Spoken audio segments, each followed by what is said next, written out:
Result season है और L&T take के भी रिजल्ट्स आए। हमारे साथ एल&टी टेक के मैनेजमेंट जुड़े हुए हैं। हमारे साथ अमित चड्डा हैं। Mister Chadha, welcome to ET Now स्वदेश।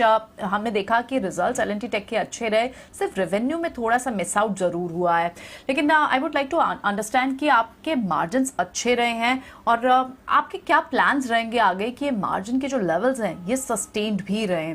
किस तरह की मार्जिन गाइडेंस होगी अगले क्वार्टर की, इस पर भी अगर आप कुछ डिटेल शेयर कर पाए तो।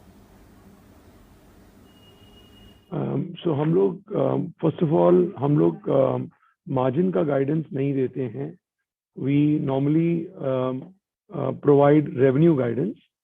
तो हमने जो रेवेन्यू गाइडेंस दी है that is between 19 to 20% USD dollar terms growth for this fiscal year, and we are maintaining that guidance. From a revenue standpoint, हम लोग ऑलरेडी अब 18.6% EBIT पे आ चुके हैं, और हमारा जो ऑनगोइंग एफर्ट्स रहेंगे कि हम इस बैंड में रहें for some time. Of course I am sure आपने देखा होगा कि ये जो 18.6% EBIT आया है, this is about 340 bips higher year on year. In fact, the PAT of 249 crores as well is about 34% higher year on year. So हमारा जो एफर्ट्स है वो ये रहेगा कि we maintain this trajectory for now. Right mister Chadha, but this gives a surprise to us कि क्यों guidance नहीं बढ़ाई है आपने। आपको क्या लग रहा है कि क्या किस तरह का स्लो डाउन पेनिट्रेट कर सकता है? क्या आप कोई स्लो डाउन एंटिसिपेट कर रहे हैं जिसके चलते आपने गाइडेंस नहीं बढ़ाई है? नहीं, अगर आप देखेंगे तो 19 to 20% कहा है हमने। देयर इज अ 1% रेंज जो हमने प्रोवाइड किया है। तो अगर आप कैलकुलेशन करेंगे तो it is in line with how we have been growing. Of course our goal will be to do what best can be done. Internal targets within the company are higher and we will continue to strive and work towards it. Mister Chadha, आपका बहुत अच्छा business जो है north America से भी आता है, या फिर ये मैं कहूंगा कि भारत के बाहर से भी आता है। इसमें एक्सपेंशन की कितनी योजनाएं हैं और भारत में और भारत के बाहर से?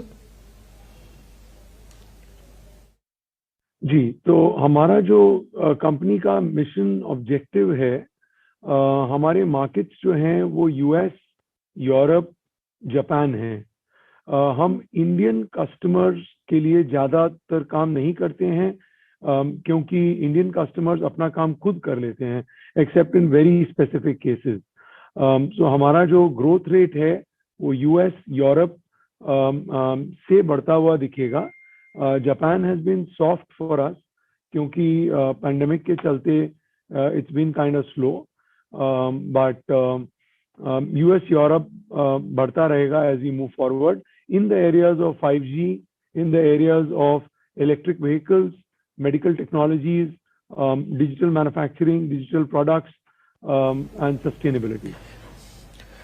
अमित जी, रिसेंटली भी आपने एक डील भी मिली है आपको ऑटोमेशन में, और करीब 6 बड़ी डील्स आपकी बुक्स में है जितना हम समझ पाए हैं। तो आप हमको ये बता पाएंगे कि डिमांड आपको कहाँ से, किस जगह से ज्यादा अच्छी मिल रही है? आज की डेट में अगर देखा जाए तो सबसे ज्यादा डिमांड जो है वो हमारी EACV एरिया में है, डिजिटल प्रोडक्ट्स में है और डिजिटल मैन्युफैक्चरिंग में है। और जो हमारी पाइपलाइन है और जो बढ़ती चली आ रही है, उसमें हमें एक्सपेंशन मिल रहा है in the areas of medical technologies and 5G। Sustainability में थोड़ा टाइम लगेगा for it to be able to be developed and become at par with others. In fact जो ये डील हम बता रहे हैं आपको, ये 45 मिलियन की डील है। This is the third deal with the same customer in the last 3 quarters। और अगर हम पहले 2 डील को और इस डील को जोड़ें तो तीनों डील मिला के लगभग 93-95 मिलियन डॉलर्स की हो जाती है अक्रॉस दीज 3 डील्स।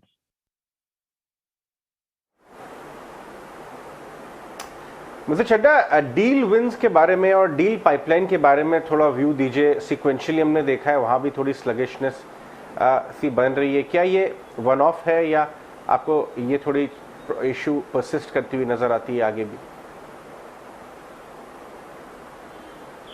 एक तो है कि अगर हम टोटल डॉलर वैल्यू टीसीवी देखें, उसमें कोई कमी नहीं आई है। आप ठीक कह रहे हैं कि number of 10 million deals has come down from the last quarter, but 45 million deal नहीं था लास्ट क्वार्टर में, तो there is an even out ratio there, but there are some deals that move to January, and क्योंकि आज हम 18 जनवरी में हैं और 19 जनवरी को हैं, मुझे उम्मीद है कि as we move forward, you will see those deal closures happening in the current quarter.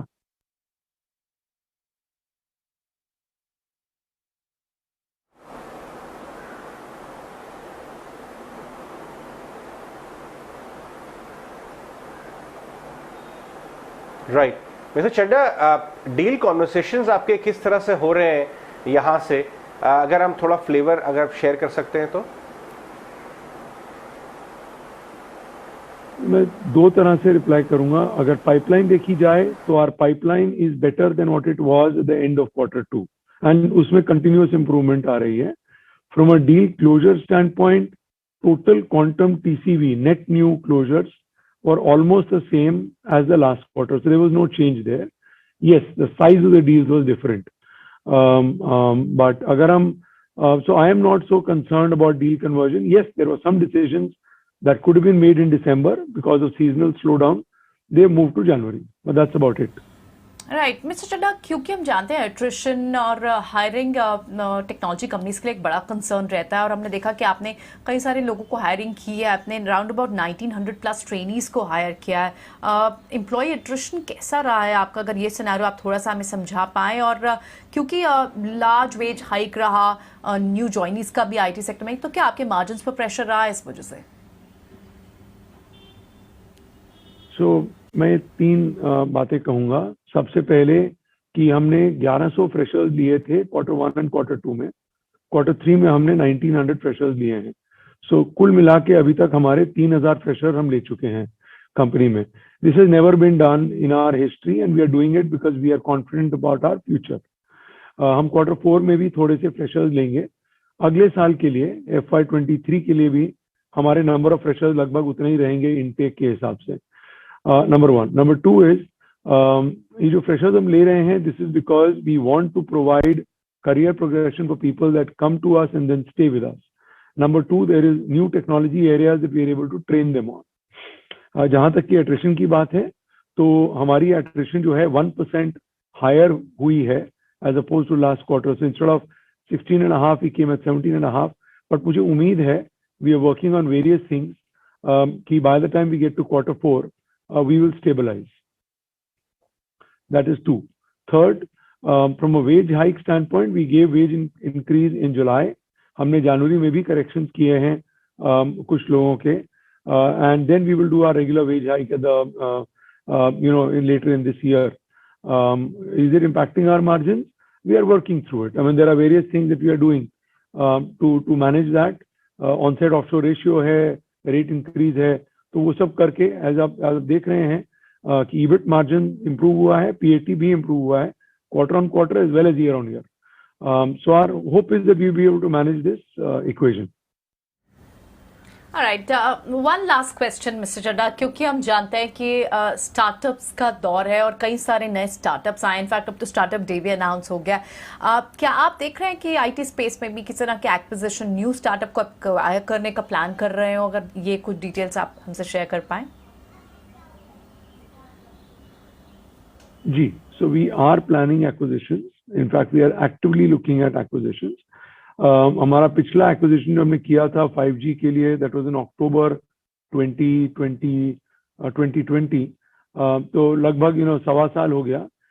So we are actively looking and let's see what closes and then we'll take it from there.